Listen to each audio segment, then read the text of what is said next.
नमस्कार, स्वागत है आप सभी का हमारी खास पेशकश खबर हटकर में। मैं हूं मुकुल शर्मा। खबरों की भागदौड़ में कुछ ऐसी दिलचस्प समाज को आईना दिखाने वाली और हम सब का मनोबल बढ़ाने वाली खबरें अक्सर छूट जाती हैं, इसलिए हम ये खास कार्यक्रम आपके लिए लेकर आए हैं। तो चलिए तैयार हो जाइए, अगले आधे घंटे तक लीक से हटकर कुछ ऐसी ही खबरें देखने के लिए। शुरुआत करते हैं हेडलाइन से। मोटे अनाज को बढ़ावा देने और लोकप्रिय बनाने के लिए साइकिल राइडिंग पर निकले भारत के साइकिलमैन कश्मीर से कन्याकुमारी तक तय करेंगे 4200 किलोमीटर से अधिक की दूरी।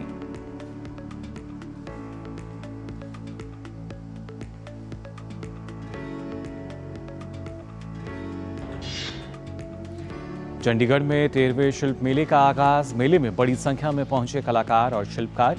10 दिनों तक चलने वाले इस मेले में स्थानीय लोगों की रहती है भीड़।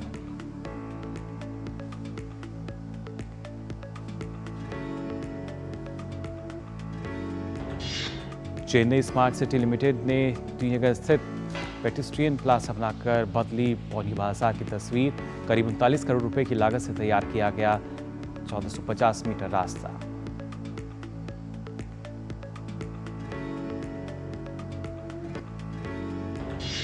चिली की राजधानी में आयोजित क्रिसमस पेरिस परेड में बच्चों ने उठाया। परेड के दौरान वॉल्ट डिज्नी को उसकी 100वीं वर्षगांठ पर दी गई श्रद्धांजलि।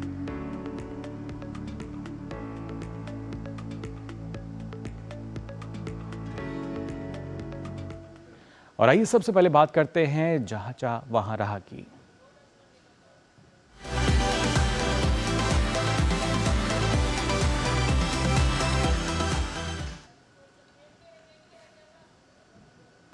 वर्तमान समय में सरकार द्वारा लगातार मोटे अनाज को बढ़ावा देने के प्रयास जारी हैं। सरकारी विज्ञापनों से लेकर संसद में आयोजित भोज के मेन्यू तक हर जगह इसका जिक्र किया जा रहा है। इसके अलावा लोगों को अपने आहार में ज्वार, बाजरा, रागी, सावन, कंगनी, चीनी, कद्दू, कुटकी और कुटू जैसे मोटे अनाजों को शामिल करने की अपील की जा रही है। इन अनाजों को बढ़ावा देने के लिए साल 2023 को इंटरनेशनल ईयर ऑफ मिलेट्स का नाम दिया गया। मोटे अनाज को बढ़ावा देने के लिए साइकिलमैन ऑफ इंडिया नीरज कुमार प्रजापति कश्मीर से कन्याकुमारी तक साइकिल भ्रमण कर रहे हैं। भारत के साइकिल मैन के रूप में जाने जाने वाले नीरज कुमार प्रजापति ने पूरे देश में मोटे अनाज को बढ़ावा देने और उसे लोकप्रिय बनाने के लिए कश्मीर से कन्याकुमारी तक साइकिल के माध्यम से जागरूकता अभियान चलाया है। अपने 2 महीने की साइकिल यात्रा के दौरान वो देश भर के किसानों के साथ बातचीत करते हुए 4200 किलोमीटर से भी ज्यादा दूरी तय कर चुके हैं। वो चाहते हैं कि मोटे अनाजों को हमारी थाली में उनका उचित स्थान मिले, न कि केवल अतीत के अवशेष के रूप में, बल्कि एक स्वस्थ, अधिक टिकाऊ भविष्य की आधारशिला के रूप में मोटे अनाजों को बढ़ावा मिले।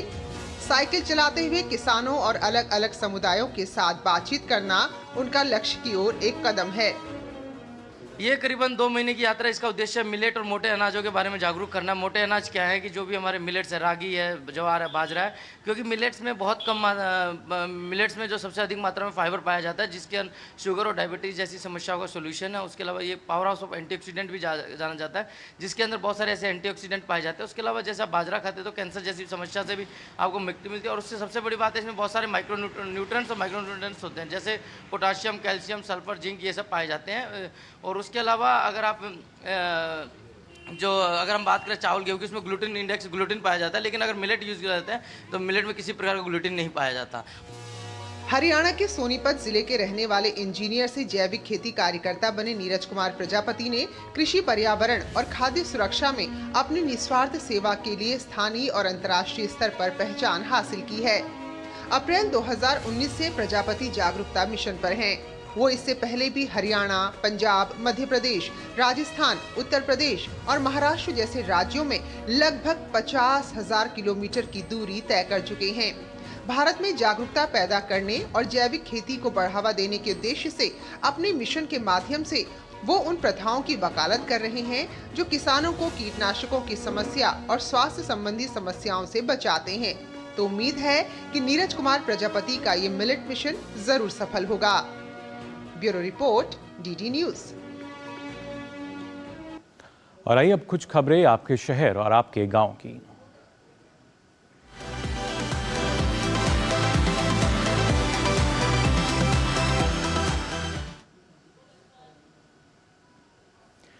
केंद्र सरकार की स्वास्थ्य से जुड़ी योजनाओं के बारे में लोगों को जागरूक करने के लिए जम्मू कश्मीर के डोडा और आसपास के इलाकों में निःशुल्क स्वास्थ्य शिविर लगाया गया, जिसका गर्भवती महिलाओं को काफ़ी फायदा मिल रहा है। साथ ही लोगों को सरकारी योजनाओं के बारे में भी बताया जा रहा है।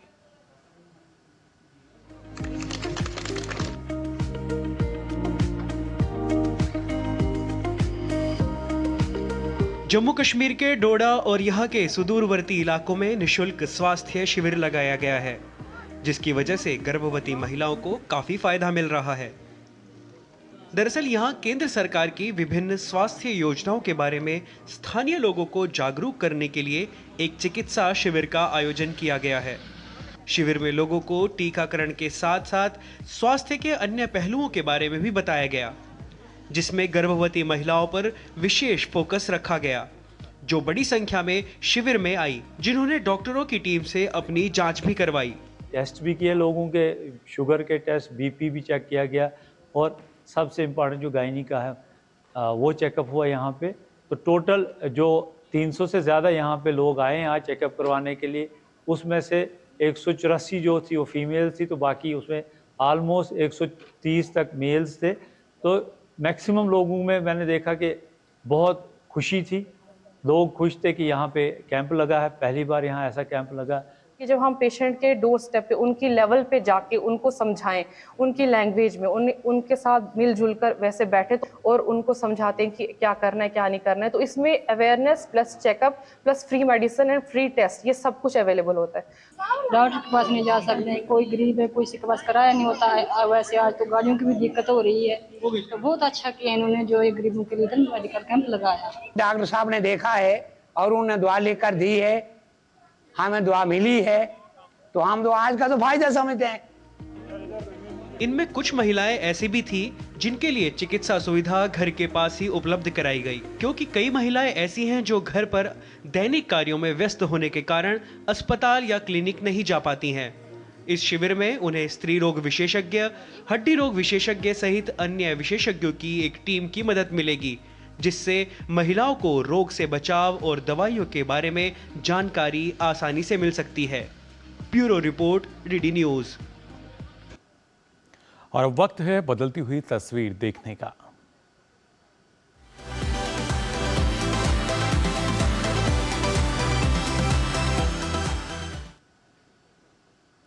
चेन्नई स्मार्ट सिटी लिमिटेड ने टी नगर स्थित पेडेस्ट्रियन प्लाजा बनाकर पौड़ी बाजार की तस्वीर बदल दी है। जी हां, यहां लोगों को पैदल चलने के लिए एक चौड़ा रास्ता बनाया गया है। इससे न केवल लोगों को चलने में आसानी हुई, बल्कि इस बाजार में अब ज्यादा संख्या में ग्राहक भी पहुंचने लगे हैं।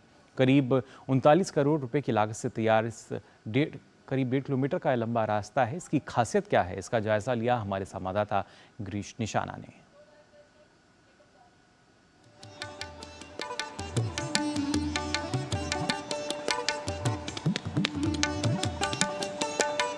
चेन्नई के टी नगर स्थित पौड़ी बाजार में यहाँ स्पेशल एक प्लाजा बनाया गया है, पेडेस्ट्रियन प्लाजा है। किस तरह का प्लाजा है, इस पर ज़्यादा बात करने के लिए हमारे साथ मौजूद हैं मिनिस्ट्री ऑफ हाउसिंग अफेयर से director general Rajeev Jain sir. Smart city mission है ministry of housing and urban affairs का। उसके अंतर्गत में 100 स्मार्ट सिटीज़, जैसा कि आपको मालूम है कि काम चल रहा है, और प्राइमरी फोकस बहुत शहरों में एरिया बेस्ड डेवलपमेंट है। तो एरिया बेस्ड डेवलपमेंट में ही उसके तत्वावधान में ये चेन्नई का ये जो पौड़ी बाज़ार है टी नगर के अंदर, इसमें पेडेस्ट्रियन प्लाजा का निर्माण किया गया है। करीब 39 करोड़ की लागत से बना गया है, और आप देख सकते हैं जिस तरह से पूरा वहाँ से करीब 1.4 किलोमीटर के दायरे में ना सिर्फ एक साफ़ सुथरा पेडेस्ट्रियन प्लाजा, लोगों के चलने फिरने की एक अच्छी जगह, स्मार्ट पार्किंग, और वहाँ पे जो मल्टी लेवल पार्किंग का निर्माण किया गया है, उसमें करीब 240 के करीब गाड़ियाँ का वहाँ पे पार्किंग का प्रावधान किया गया है। ना सिर्फ लोगों को पार्किंग में सहूलियत है, बल्कि जो शॉपकीपर्स हैं और जो शॉपर्स हैं, उन सभी के लिए एक आने जाने की सुविधा और एक ट्रैफिक, वन वे ट्रैफिक का यहाँ पर इंतज़ाम है। सो हर महीने में एक शॉपिंग पैराडाइज और लोगों के लिए ईज़ ऑफ लिविंग भी है। शॉपकीपर्स की जो इनकम है वो पहले से बहुत ज़्यादा बढ़ गई है यहाँ पर, क्योंकि लोग जब मार्केट में आते हैं लोग मार्केट में, तो मार्केट में आने का अनुभव अच्छा होना चाहिए लोगों को, तो वो एक अनुभव देने का प्रयास यहाँ पर हुआ है। और स्मार्ट सिटी एक मिशन के अंतर्गत में इस तरह के प्रयास जो इनोवेशन से हमारे प्रेरित हैं, इनोवेटिव भी प्रोजेक्ट्स हैं। हमारे साथ स्मार्ट सिटी के पूर्व सीईओ राज चरुबाल जी मौजूद हैं। तो बहुत फ़र्क है अभी 6 साल से पहले। यहाँ तो बहुत कमर्शियल जगह है, यहाँ का बहुत साल से यहाँ तो बहुत कमर्शियल जगह है, लेकिन यहाँ का फैसिलिटीज़ तो बहुत बुरा था। फुटपाथ नहीं था, जो शॉपिंग के लिए आते थे कोई वॉकिंग के लिए जगह नहीं, पार्किंग के लिए जगह नहीं। अभी आप देख लीजिए यहाँ का तो प्रॉफिट भी बढ़ गया है, क्योंकि एक एक स्टोर देखेंगे तो आप पूरा बदल गया है, क्योंकि यहाँ बहुत सारे लोग आते हैं, रिलैक्स करने के लिए आते हैं, शॉपिंग के लिए आते हैं। इसी प्रोजेक्ट के जैसा दूसरा जगह भी ग्रेटर चेन्नई कॉरपोरेशन बना रहे हैं। 2-3 पेडेस्ट्रियन प्लाजा का काम अभी शुरू हुआ है, तो यहाँ तो बहुत पॉपुलर हो गया है अभी। इस पेडेस्ट्रियन प्लाजा की क्या खासियत है, इस पर ज़्यादा बात करने के लिए कुछ हमारे साथ स्थानीय लोग हैं, बात करते हैं। सर, किस तरह से आप देखते हैं, पहले क्या था, अब कैसे देखते हैं? पहले 1-1.5 मीटर का प्लाट पड़ता, अभी स्मार्ट सिटी बनने से कम से कम 10 मीटर, एक साइड में, ये साइड में 10 मीटर, वो साइड में भी 10 मीटर, वन वे। पहला डबल रनिंग था, कार जाना आना, वन वे कर दिया। वन वे करने से पब्लिक एकदम फ्री में जाता है। और चेन्नई महानगराची कॉर्पोरेशन से एक गाड़ी दिया है फ्री में, वहाँ से उतर के आना लेके आने के लिए। कोई दुकान में उतरते हो, वहाँ उतर जाता है, पैसा नहीं है, फ्री है वो भी। पैदल चलने वाले को अच्छा है। दुकानदार क्या सोचते हैं इस पेडेस्ट्रियन प्लाजा के बारे में? जयंती लाल जी हमारे साथ हैं। ये बनने के बाद बहुत अच्छा है। ये बनने से पहले हम लोग डर रहे थे, मतलब रोड छोटा कर रहे हैं, प्लेटफॉर्म बड़ा कर रहे हैं, कोई ज़रूरत ही नहीं है, किसके लिए ऐसा कर रहा है। हम लोग इन्होंने रिक्वेस्ट भी करा, ऐसा मत करो, दूसरे कोई एरिया में करो। लेकिन ये बनने के बाद ये बहुत अच्छा है, कस्टमर भी वो अभी अच्छा आ रहा है, पहले से ज़्यादा हो रहा है, इम्प्रूवमेंट है। और एनआरआई भी बहुत ज़्यादा लाइक कर रहे हैं, एनआरआई भी बहुत आ रहे हैं। इस पेडेस्ट्रियन प्लाजा के बनने के बाद स्थानीय लोग तो काफ़ी उत्साहित हैं ही, साथ ही उत्साहित हैं यहाँ के दुकानदार, क्योंकि अब उनकी बिक्री जो बढ़ गई है। कैमरामैन आरके के साथ गिरीश निशाना, डीडी न्यूज, चेन्नई। और फिलहाल खबर हटकर में हम यहाँ रुक रहे हैं एक छोटे से ब्रेक के लिए।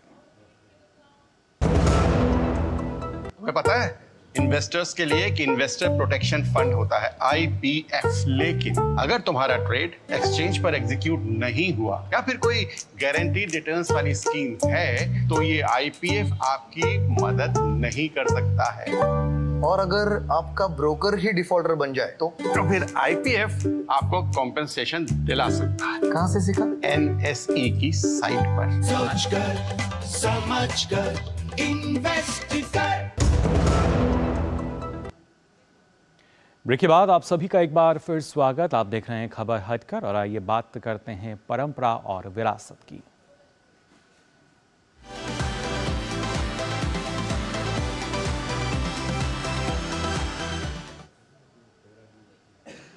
आपको बताते हैं चंडीगढ़ की, जहां 13वां चंडीगढ़ शिल्प मेला आयोजित किया जा रहा है।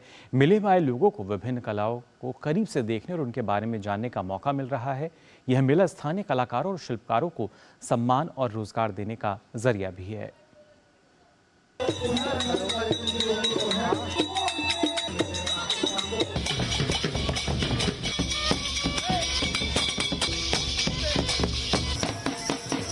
ये चहल पहल, नाच गाना और ढोल बजाते मस्ती में झूमते लोग, साथ ही इतनी ज्यादा भीड़ कि कौन किस दुकान पर कब पहुंच जाए बताना बेहद मुश्किल है। ये नज़ारा है 13वें चंडीगढ़ शिल्प मेले का। पूरे 10 दिनों तक चलने वाले इस मेले की शुरुआत 1 दिसंबर से हो गई है। यहाँ के स्थानीय लोगों के लिए ये मेला अब एक रिवाज की तरह बन गया है, जिसे हर साल बड़े ही शौक से मनाया जाता है। इस मेले के जरिए बहुत से छोटे कलाकारों और शिल्पकारों को अपनी कला का प्रदर्शन करने का मौका मिल जाता है।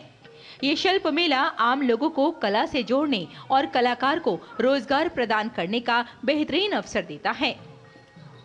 दुकानों में सजे सुंदर कपड़े हों या जूतियां, रंग बिरंगे पॉट हों या कोई पेंटिंग, यहाँ सब कुछ ही आपको अपनी ओर आकर्षित करने में सक्षम है। ये मेला लोगों को पुरानी कलाओं के बारे में जानने और उन्हें समझने का भी अच्छा मौका देता है। हर साल एक ट्रेडिशन बन गया है जो अच्छा है, जो यहाँ के आसपास लोगों को जोड़ता है, और आज की डेट में बड़ा जरूरी है कि हम सब जुड़े रहे। और अच्छी बात है कि जो हम अपने रूट्स को भूलते जा गए ना, क्योंकि हम शहर में रह गए, हमें पता नहीं कि क्या क्या कलाएं हैं, तो हमें यहाँ से पता चलता है, उन भिन्न भिन्न प्रकार की कलाओं के बारे में पता चलता है। वुड कार्विंग का स्टॉल है, और ये खास एक हम इस तरीके का सामान बनाते हैं, एंटिक सामान बनाते हैं, नए सामान को पुराने की फिनिशिंग। और आइए आपको सीधे ले चलते हैं लोकसभा में, जहां केंद्रीय मंत्री अनुराग ठाकुर, उनका जो स्लोगन एक प्रधान एक विधान एक निशान, वो उनका स्लोगन था, वो पॉलिटिकल स्लोगन था। तो लगातार जो अपडेट है वो आपको हम यहाँ देते रहेंगे। फिलहाल हम बता रहे थे किस तरीके से चंडीगढ़ में जो एक शिल्प मेला है उसका आयोजन किया गया है। लगातार जो लोग हैं वहाँ पहुँच रहे हैं, उस मेले को देख रहे हैं और किस तरीके से देखिए लगातार जो तमाम खबरें हैं उन पर भी हमारी जो नजरें हैं वो बनी हुई है। और आपको एक बार फिर आइए ले चलते हैं। प्रधानमंत्री कैसे हो सकते हैं? एक देश में 2 संविधान कैसे हो सकते हैं? एक देश के 2 झंडे कैसे हो सकते हैं?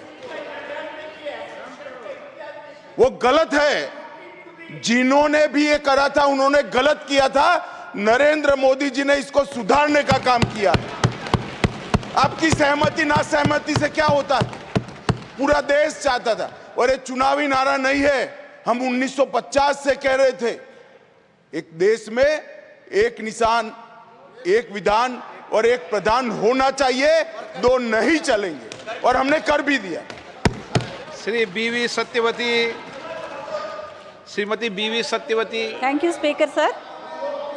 Thank you, Speaker sir, for giving me an opportunity to speak on this very important bill, Jammu Kashmir Reservation Amendment Bill 2023.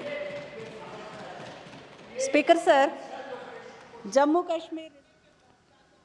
तो सीधी तस्वीर आप फिलहाल देख रहे थे लोकसभा से, जहां केंद्रीय मंत्री अमित शाह सवाल का जवाब दे रहे थे। कार्यक्रम में फिलहाल हम आगे बढ़ते हैं, बात करते हैं 7 समुंदर पार दुनिया की।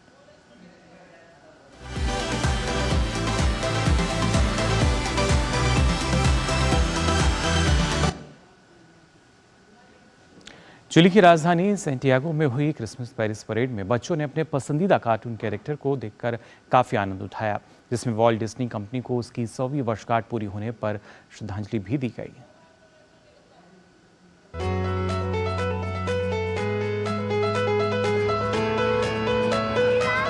इस नज़ारे को देखकर ऐसा लग रहा है मानो हमारा बचपन सामने से चलकर आ रहा हो।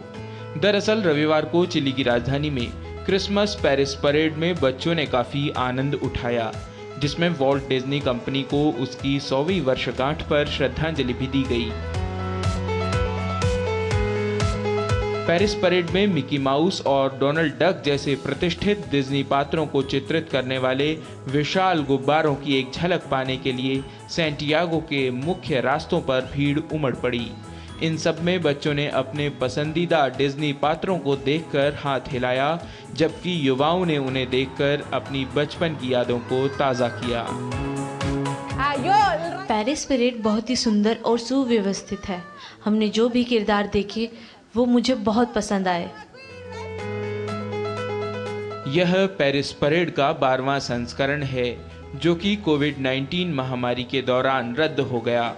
वॉल्ट डिज्नी स्टूडियो की स्थापना 1923 में हॉलीवुड, कैलिफोर्निया में वॉल्ट ब्रदर्स और रॉय ओ डिज्नी द्वारा की गई थी, जिससे यह दुनिया का सबसे पुराना चलने वाला एनिमेशन स्टूडियो बन गया। Bureau report, DD news. और फिलहाल हम यहाँ रुक रहे हैं एक और छोटे से ब्रेक के लिए। आप बने रहिए डीडी न्यूज़ पर। मम्मी कॉलेज की क्रिकेट टीम में ना मेरा सिलेक्शन हो गया है। Very good. कॉलेज की टीम में तो आ गया, देश की टीम में रजिस्ट्रेशन कब करवा रहा है? वो कैसे? तुम वोटर बन के देश की टीम का हिस्सा बन सकते हो। देश का फॉर्म भरो, देश की टीम का हिस्सा बनो। वोट करना सिर्फ तुम्हारा अधिकार ही नहीं बल्कि तुम्हारा कर्तव्य भी है, समझे? जी हाँ, अगर आप भी 18 साल के हो रहे हैं तो आज ही वोटर हेल्पलाइन ऐप डाउनलोड करके वोटर लिस्ट में अपना नाम जुड़वाकर वोटर बने। और हाँ, एग्जिस्टिंग वोटर्स भी अपनी जानकारी वोटर लिस्ट में अपडेट करें, जिससे देश की टीम और मजबूत बने। वोटर लिस्ट में नाम मतलब देश के लिए वोट करने का अधिकार, यानी देश की टीम में रजिस्ट्रेशन। अब क्या देख रहे हो पापा? तुम कहते हो ना कि स्टॉक मार्केट में बहुत सोच समझ कर इन्वेस्ट करना चाहिए, बस थोड़ा सा ज्ञान ले रहा। किससे? हर एक स्टॉक्स एक्सपर्ट है, मस्त एजुकेशनल वीडियोस बनाता है और अच्छी इन्वेस्टमेंट की टिप्स भी देता है। पापा इन वीडियोस पे ना जाएं, अपना रिसर्च खुद करें या सेबी रजिस्टर्ड इन्वेस्टमेंट एडवाइजर से संपर्क करें। एजुकेशन के नाम पर कुछ इन्फ्लुएंसर्स अक्सर इन्वेस्टर को मिसगाइड करते हैं, नुकसान आपका होगा। सोच कर समझ कर इन्वेस्ट कर। ब्रेक के बाद आप सभी का एक बार फिर स्वागत खबर हटकर में। अब आइए देखते हैं खेल खेल में क्या कुछ है अलग, आज देखते हैं।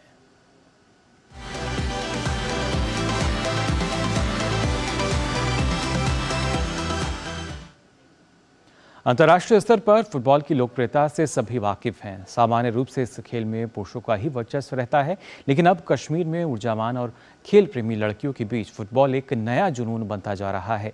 सरकारी और गैर सरकारी संगठन भी इन खेल प्रेमी लड़कियों को अपनी प्रतिभा दिखाने के लिए पूरा सहयोग कर रहे हैं। श्रीनगर के बख्शी स्टेडियम में लड़कों के साथ साथ फुटबॉल जैसे विश्व प्रसिद्ध खेल में हाथ आजमाती इन लड़कियों को देखकर आसानी से इस बात का अंदाजा लगाया जा सकता है कि कश्मीर में ऊर्जावान और खेल प्रेमी लड़कियों के लिए फुटबॉल एक नया जुनून बनता जा रहा है। फुटबॉल प्रतियोगिताओं में भाग लेकर ये लड़कियां भी काफी उत्साहित हैं। बहुत ही ज़्यादा हम फुटबॉल एंजॉय कर रहे हैं।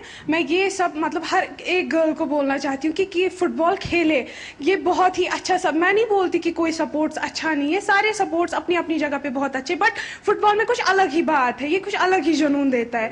तो और मैं ये कहना चाहूँगी कि सारे आए फुटबॉल खेले, और जो हमें ये अपॉर्चुनिटीज़ मिल रही है, मतलब सब की तरफ से, कोच की तरफ से, या मतलब सब की तरफ से जो सपोर्ट हमें मिल रहा है, अगर यही हमें मतलब कंटिन्यू होगा तो हम जैसे बहुत सारे लड़कियाँ हैं जो मतलब फुटबॉल को खेलना चाहेगी। बहुत सी ऐसी लड़कियां हैं। फुटबॉल को हम बहुत ही ज़्यादा इंजॉय करते हैं, और फुटबॉल में हमें ऐसा प्लेटफॉर्म यहाँ पे आज मिला, हम बहुत ही ज़्यादा खुश हैं।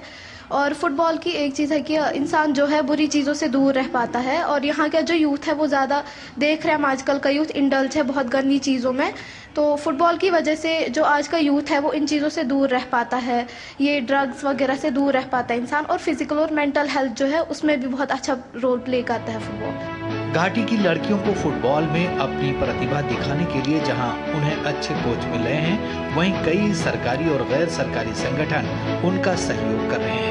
श्रीनगर सहित घाटी के विभिन्न स्थानों में आयोजित विभिन्न टूर्नामेंट और चैंपियनशिप की मदद से लड़कियों को बड़े पैमाने पर फुटबॉल खेलने के अधिक मौके मिल रहे हैं, और उन्हें पेशेवर खिलाड़ी बनने के उद्देश्य से पेशेवर ट्रेनर से उचित प्रशिक्षण भी मिल रहा है। आजकल घर घर से लड़कियां निकलती हैं स्पोर्ट्स के लिए। मेरी यही उम्मीद है, अगर मैं एक उल्फत थी, मेरे बगैर हजारों उल्फत खड़ी होनी चाहिए कश्मीर में। मैं इनके साथ में इनके लिए सीडी बन चुकी है अब जेके स्पोर्ट्स काउंसिल के थ्रू, खासकर नुज़हत मैडम, नुज़हत गुल, जिसने हमारा सपोर्ट किया। मेरी मैम भी थी एक फीमेल कोच भी मैं रही, मेरे साथ भी लड़कियां जुड़ चुके हैं, खासकर बांडीपुरा डिस्ट्रिक्ट से, बडगाम से, पूरे JNK से। अब लड़कियां धीरे धीरे, मैं चाहती हूँ कि हर एक जगह ये प्लेटफॉर्म मिले लड़कियों के लिए कि वो फुटबॉल में खेले, चाहे फुटबॉल हो, खो खो हो, कबड्डी हो, जो भी गेम हो, मैं उनके लिए रेडी हूँ। इवेंट का यही मकसद था हमारा कि हम चाहते हैं कि वुमेन एम्पावरमेंट ज़्यादा हो जाए, क्योंकि हमें बहुत ज़्यादा ज़रूरी है, क्योंकि ये भी हमारे एक समाज का एक बड़ा हिस्सा है, क्योंकि इनको एम्पावर करना देना, इनको ये प्लेटफॉर्म देना बहुत ज़्यादा ज़रूरी है। क्योंकि आज तक जम्मू कश्मीर में बहुत सारे प्लेटफॉर्म तो मिल गए, लेकिन वुमेन्स को ज़्यादा दूर रखा गया इन चीज़ों से। तो हमारी कोशिश यही रही कि हम इन हमारे जो छोटी छोटी बच्चे आज आपने देखा भी होगा यहाँ पे कैसे अपना हुनर दिखा रही थी, अपना टैलेंट दिखा रही थी, वो बहुत ज़्यादा ज़रूरी है जम्मू कश्मीर के अंदर, क्योंकि ऐसे इवेंट्स करना भी ज़्यादा ज़रूरी है। तो इसके अगर मैं क्रेडिट देना चाहता हूँ, मैं पहले पुनीत जो ग्रुप प्रेजेंट है, उन्होंने हमें जो स्पॉन्सर हमें किया, जिन्होंने हमारी NGO को किया, तो हमें ये मोटो है कि हम ये फुटबॉल ज़्यादा से ज़्यादा अप्रोच गर्ल्स को दे दें, क्योंकि ये प्लेटफॉर्म ज़्यादा देना उनको ही ज़रूरी है, क्योंकि इनको बेचारों को ज़्यादा प्लेटफॉर्म मिलता है नहीं। जम्मू कश्मीर में पिछले कुछ सालों से लड़कियां विभिन्न प्रकार के खेल गतिविधियों में जबरदस्त प्रदर्शन कर रही हैं, और फुटबॉल एक ऐसा खेल है जो घाटी के सभी जिलों में युवा खिलाड़ियों के बीच दिन ब दिन बहुत लोकप्रिय होता जा रहा है। बख्शी स्टेडियम में आयोजित ये प्रतियोगिता घाटी में बदलते हालात का प्रतीक है। Bureau report, DD news. और अब वक्त है बाइस्कोप की बातों का।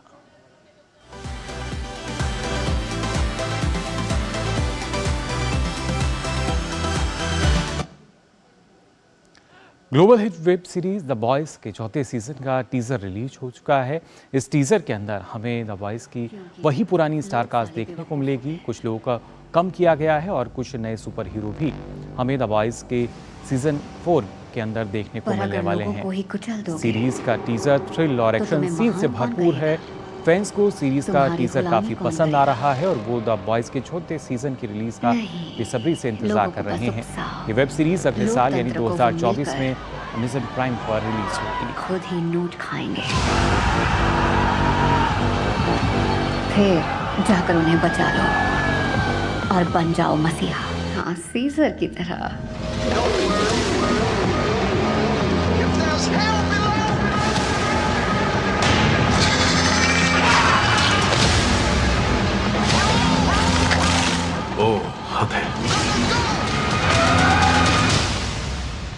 अपनी टीम का क्या नाम बताया तुमने?